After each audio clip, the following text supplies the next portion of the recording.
जय जिनेन्द्र। मोक्ष मार्गस्य नेतारम्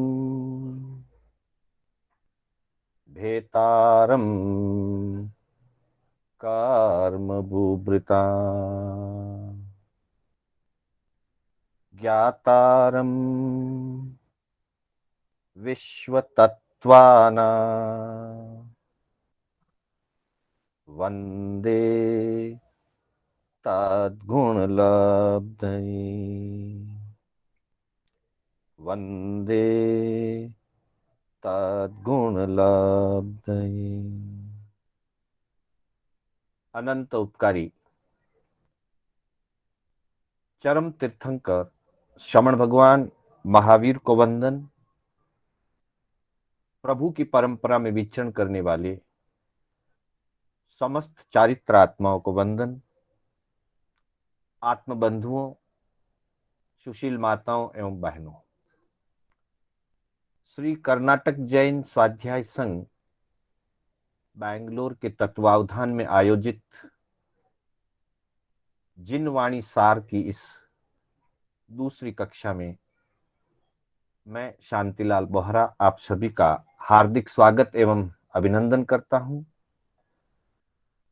बंधुओं, कल हमने मंगलाचरण रूप गाथा का और धर्म आराधना के संबंध में साधक का क्या लक्ष्य है उसकी चर्चा हमने की थी,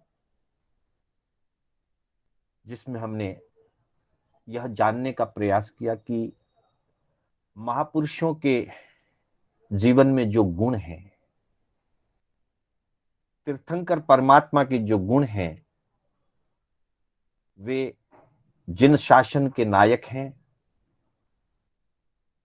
कर्मों के पहाड़ों का उन्होंने चूर चूर कर दिया है और विश्व के समस्त तत्वों के वे ज्ञाता हैं।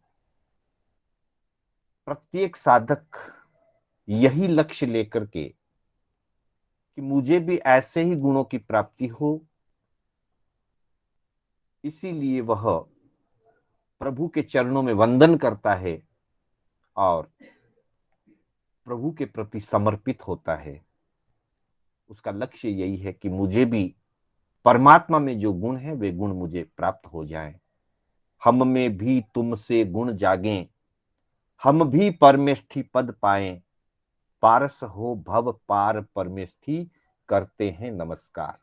हमारा नमस्कार करने का या समर्पित होने का एकमात्र लक्ष्य है कि हमारी आत्मा में भी निर्मलता, उज्ज्वलता और पवित्रता प्राप्त हो। कल की गाथा हमने सर्वार्थ सिद्धि टीका से ली थी। आज इसी कड़ी में दूसरी गाथा हम ले रहे हैं, वो उत्तराध्ययन सूत्र के पहले अध्ययन की पहली गाथा है। संजोगा विपमुकस अणगारस भिक्षुणो विनयं पाउकरिष्यामि आणुपुविं सुने हमें। आत्मबंधुओं, प्रभु महावीर ने केवल ज्ञान प्राप्ति के बाद लगभग 30 वर्षों तक केवली पर्याय में रहते हुए संसार के समस्त प्राणियों को सुख और साता की अनुभूति हो, जीव धर्म के स्वरूप को समझकर आत्म कल्याण के मार्ग पर आगे बढ़े, इस एकमात्र अनंत अनुकंपा के भाव के साथ प्रभु ने धर्म का उपदेश दिया। 30 वर्षों तक वे धर्मोपदेश करते रहे। और अपने तीर्थंकर नाम कर्म को सार्थक किया, तीर्थंकर पद को सार्थक किया। अंततः जब प्रभु महावीर के जीवन की अंतिम घड़ियां सामने आई तो लगभग 2 दिनों तक प्रभु ने बेले की तपस्या के साथ निरंतर उपदेश दिया और उस उपदेश में अंतिम देशना के रूप में, अंतिम भलावन के रूप में प्रभु ने उत्तराध्ययन सूत्र का एक महत्वपूर्ण उपहार, एक सर्वोत्कृष्ट भेंट चतुर्विद संघ को प्रदान की। उसी उत्तराध्ययन सूत्र की यह पहली गाथा है। सामान्य रूप से देखने पर ऐसा लगता है कि इस गाथा में, क्योंकि पहला अध्ययन विनय श्रुत है, तो विनय की बात कही गई है।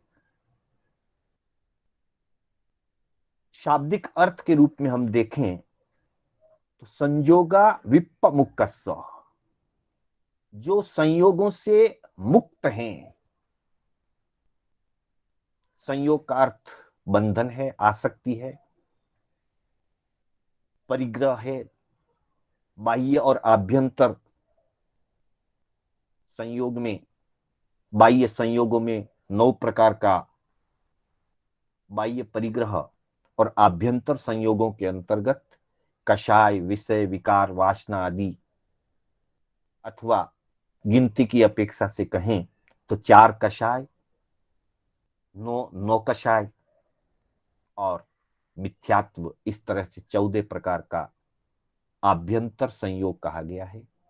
इनसे जो मुक्त हो जाता है वही अणगार कहलाता है। वह निर्दोष भिक्षा के आधार पर अपना संयमी जीवन निर्वाहित करता, इसलिए भिक्षु कहलाता है। तो प्रभु फरमाते हैं कि संयोगों से मुक्त होने वाले ऐसे ग्रह त्यागी भिक्षु के लिए विनयम पाउ करिष्यामि, मैं विनय के स्वरूप को प्रकट करूंगा। आनुपुविम सुने हमें, अनुक्रम से एक के बाद एक क्रमिक रूप से उसके सभी अंगों को सुनिए। यह इस गाथा का शाब्दिक अर्थ है। इस गाथा के अंतर्गत अगर देखा जाए तो 2 बातें विशेष रूप से ध्यान देने योग्य हैं इसमें। पहली बात,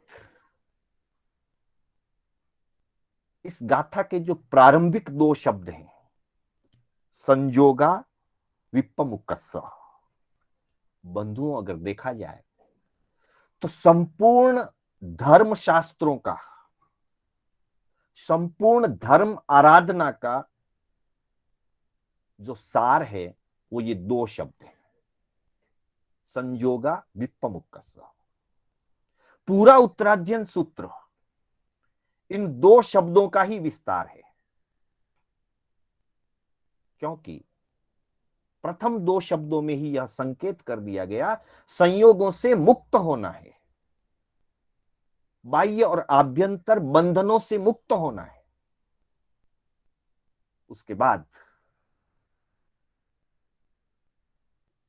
जितने भी अध्ययन और जितनी भी गाथाएं उत्तराध्ययन सूत्र के अंदर आई, लगभग 2100 गाथा प्रमाण इसको माना जाता है।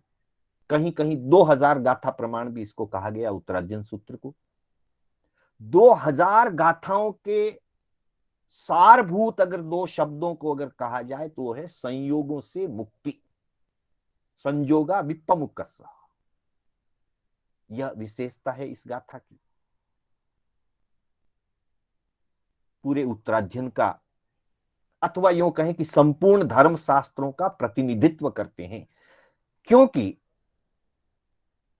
संयोग ही हमें संसार में भटकाते हैं। कर्मों का संयोग, जीव के साथ अजीव का जो संयोग जुड़ा हुआ है, कर्म रूपी अजीव जो हमारे साथ जुड़ा हुआ है, वही हमें संसार में परिभ्रमण करवाता है।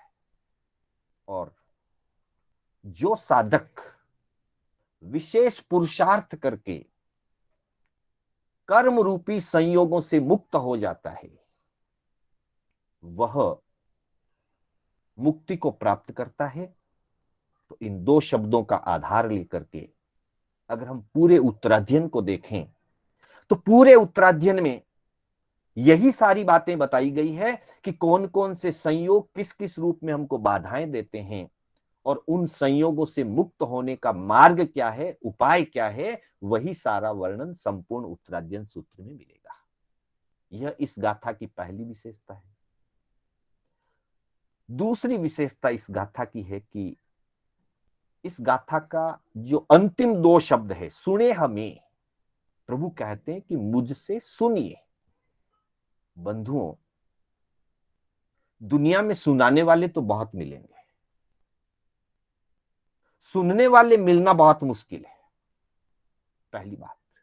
दूसरी बात, सुनाने वाले किस लक्ष्य से सुनाते हैं, किस तरीके से सुनाते हैं, वो बहुत महत्वपूर्ण होता है। इसको एक रूपक से हम समझें, जैसे किसान बीज बोता है, जमीन में बीज बोता है, वैसे ही वक्ता श्रोता के हृदय में शिक्षा रूपी बीजों को बोते हैं।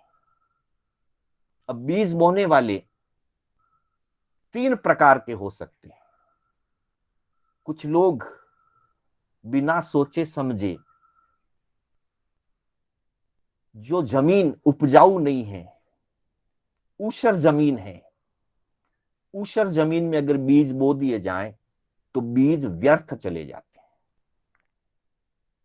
कुछ लोग इंतजार करते हैं कि जमीन जब उपजाऊ बन जाएगी तब मैं बीज बोऊंगा।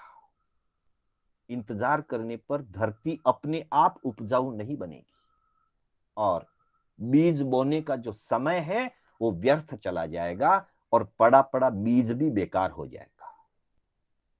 पर जो समझदार किसान होता है, वह हल चला करके जमीन को पोली बनाता है, जमीन को उपजाऊ बनाता है, और उपजाऊ बनाने के बाद उसमें उचित समय पर उचित तरीके से बीज बोता है, और उस बीजों का अच्छा फल मिलता है। ठीक वैसे ही वक्ता अगर बिना अवसर के अपनी बात कह दें, बिना सावधान किए हुए अपनी बात कह दें, तो उस बात का उचित परिणाम नहीं निकलता।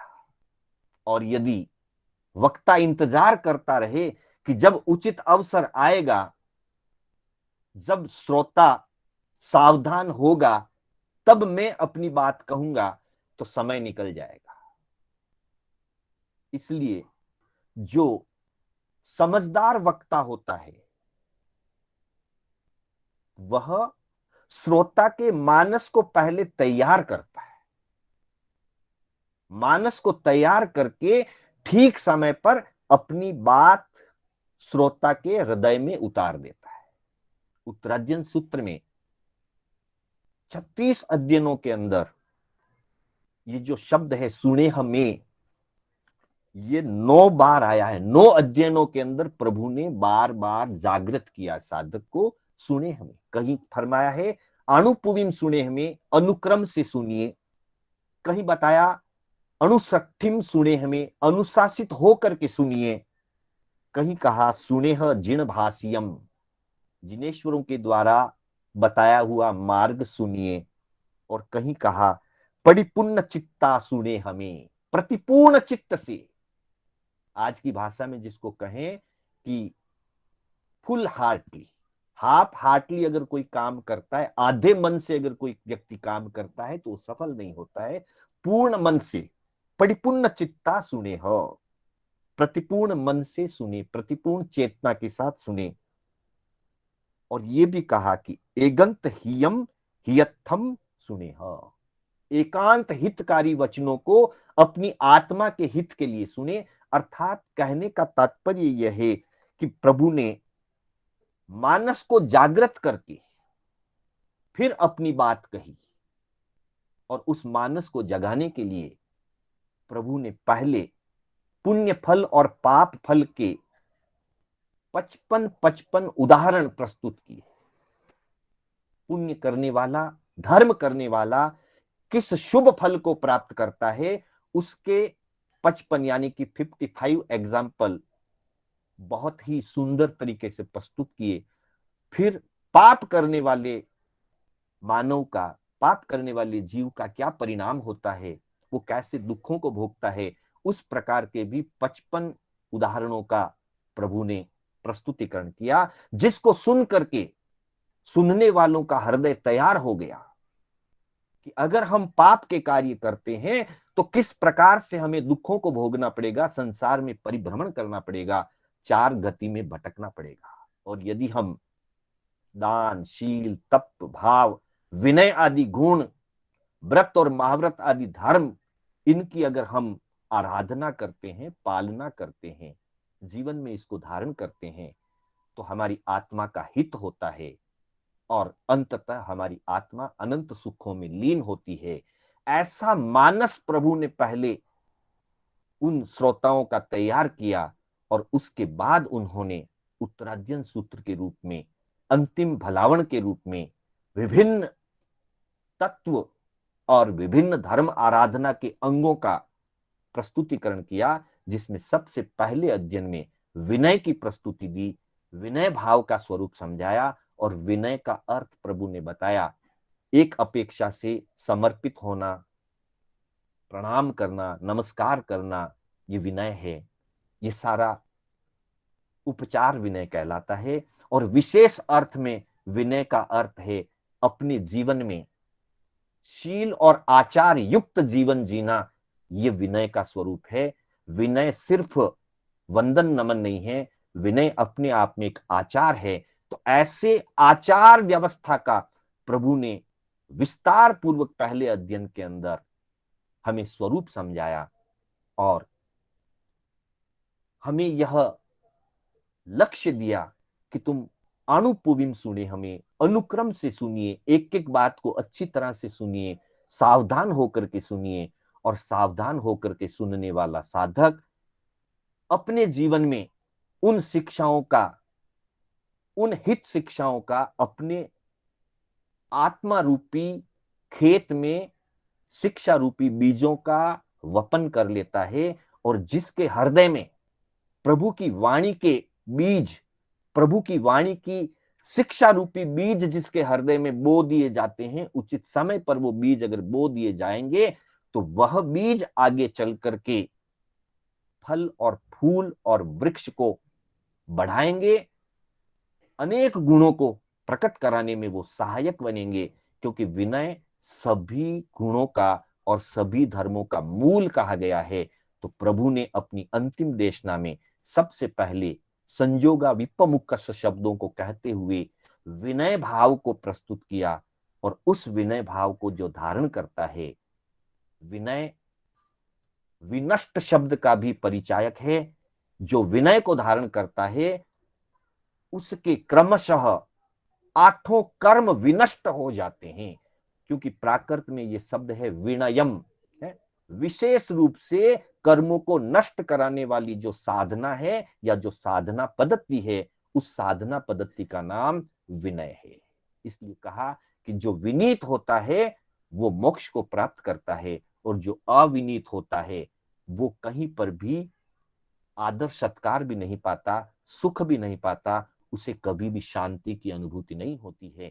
तो इस तरह से विनय समर्पण है, विनय प्रणाम है, विनय शिक्षाओं को स्वीकार करना है, विनय शिक्षाओं को आत्मा में धारण करना है, और विनय अपने कर्मों को विशेष रूप से नष्ट करने की साधना है।